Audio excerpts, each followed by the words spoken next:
Hello there, it's Thorn Coyle here with another episode of Magic, Creativity, and Life. This will be a short episode today. It's a solo show because I've just been pondering some things. But first, in some personal updates, I am still working on Bookish Baddies, which is book 6 of the Pride Street Cozy Corgi Paranormal Mysteries. Still having fun with that, and I am still setting up my Kickstarter for the upcoming Evolutionary Witchcraft and Stars of Power campaign. I'm working with a specialty printer on some fabulous deluxe editions of Evolutionary Witchcraft, the 20th anniversary revised edition. So that's going to be really cool, and I hope to have a proof copy to show off before the campaign launches.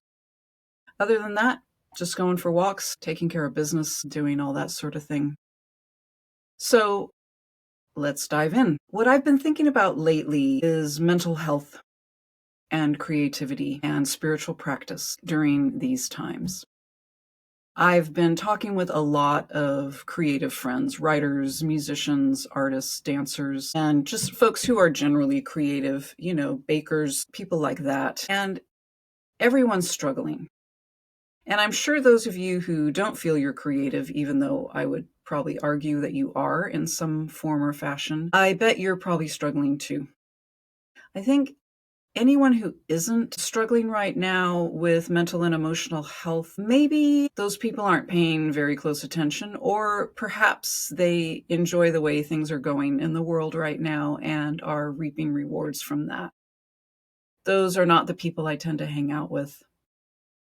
As a matter of fact, I, in recent years, have distanced myself more and more from those people. I used to try to be in dialogue with them, discovered that really we were having conversations on completely different planes. It would have taken 30 years of re-education to even open the door to a fruitful conversation. So I finally backed away from that work and decided to focus on working with like-minded people or people who are in need or people that I don't even necessarily agree with on everything, but who aren't combatively bigoted or aren't combatively racist or misogynist or anti-immigrant or homophobic or transphobic. People who still have some room for growth, room to change our thinking, right? Just like I still have to educate myself and change my thinking. It's one thing I learned in going over the revised edition for Evolutionary Witchcraft. I wrote that over 20 years ago now, and I went through it page by page. And in doing so, I realized the ways in which I've changed over 20 years, which is as it should be. I should change. My view of the world has shifted and expanded. The way I think about some things has shifted and expanded. I have been educated by people younger than myself, which has been really helpful. I know our culture tends to not respect elders. That is true. But elders also tend to not respect youth. And I try to learn from the entire spectrum of age. I try to learn from different cultures, people from different backgrounds, right? So it was great to see the ways in which I have shifted that feel healthy and nurturing to me. I felt similarly in writing Stars of Power because I've been working with those tools, the pentacles, for 40 years. And I had thought at one point, I'm not working them diligently the way I used to. Do I have something to say about these tools? And in writing that book, I went, oh my gosh, I've integrated that work so deeply that it has changed me. And therefore, my relationship with that work feels really rich now in ways that it didn't back when I was still learning the tools and working them all the time. So perspective has been great for me. And when times feel acute, when things feel like they're crumbling so rapidly we can't even keep up, which I was telling to a digital nomad friend of mine who lives all over the world, is originally from France, and said to me just today, oh, I hope my comment about this social media platform wasn't offensive. I had no idea how bad things were. And I said, I can't expect you to know. Things are changing at a rapid clip right now. Things are changing far more rapidly than we expected. Things that I expected to take 6 months to shake out took 1 month. Things that should have taken 3 years are taking 6 months or less. Everything is on an accelerationist path right now, or at least that's how it feels to me. That's how it feels to my psychic body, my emotional body, and my physical body as well, right? So, looping that back to creativity, there are people who say we need creativity now more than ever. I say that. That is one of my catchphrases that I use over and over again. And I believe it's true.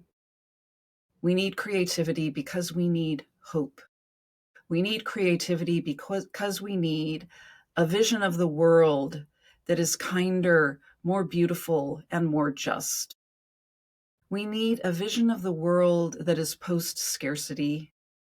We need a vision of the world not run by greed and fear and anger. And so we do need creativity.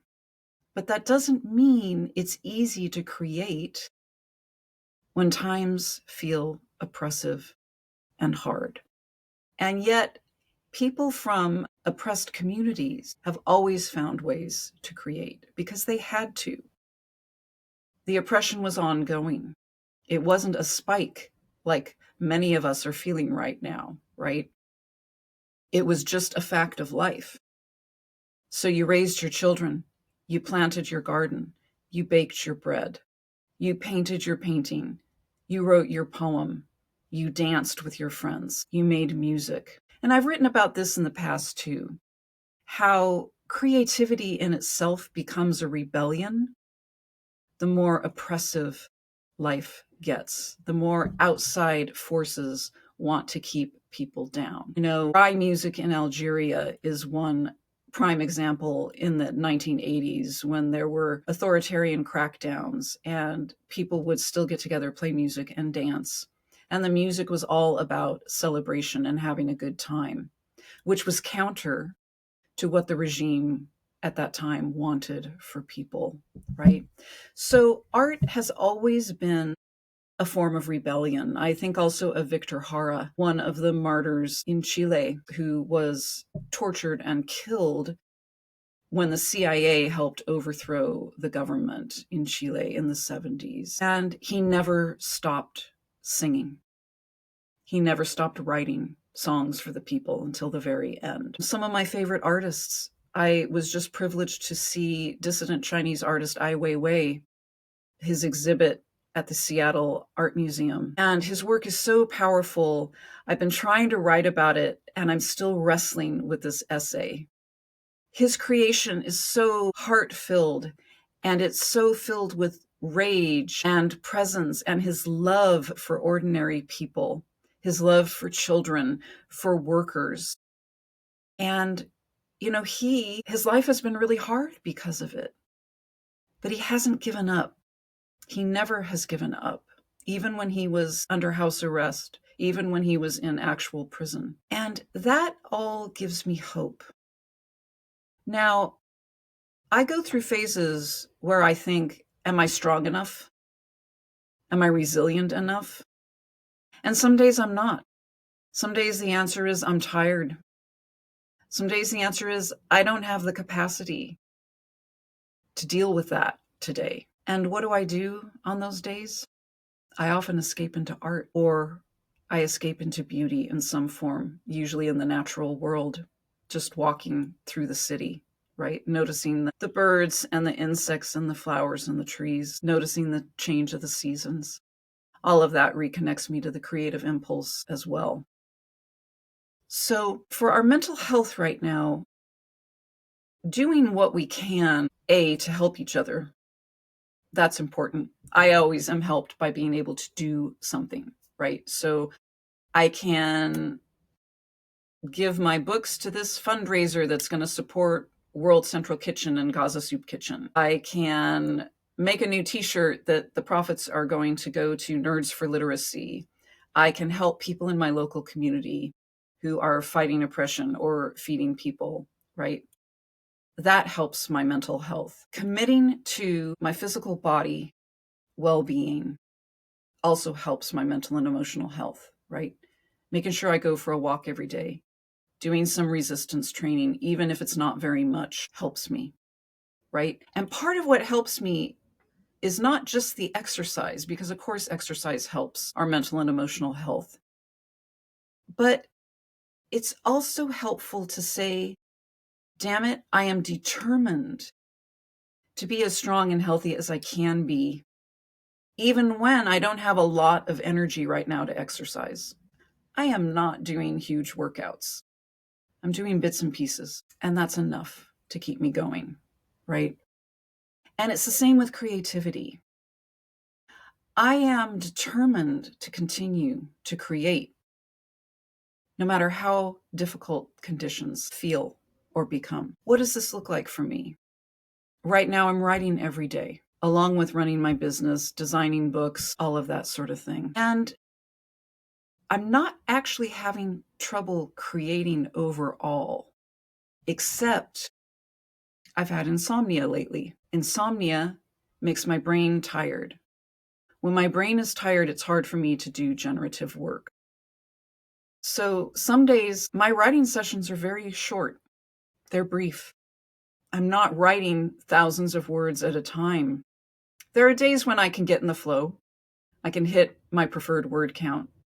There are other days where I show up and I write and I say, that's good enough, because my creativity is important. I am not letting anyone take that away from me. So, how's your mental and emotional health? How's your spiritual practice right now? That's the other thing. I'm doing spiritual practice every day. I'm saying prayers. I'm lighting candles. I'm meditating. Am I meditating for 40 minutes at a time? No. My brain is a little too scattered, but I'm centering. I'm breathing. I'm building in quiet time every morning and every evening. Some days I have more energy and attention for it, some days less. That's okay. So I'm both recommitting and giving myself grace. And that also feels important right now. So, what are you doing for your spiritual health, your physical health, your mental and emotional health, and your creativity? How are you refilling the well, as Julia Cameron would say? I'm wondering also if having one of my colleagues on to talk about mental health in these times would be of use or interest to you. So if that is of interest, please let me know. Send me a comment or comment on YouTube or on my blog anywhere and let me know. And I think that's all I have to say on the topic today. So let's take a breath together and let your attention drop on your exhalation and find your center, that place between your navel and your pelvis. And just breathe into that for a moment. And remember one good thing about being alive today.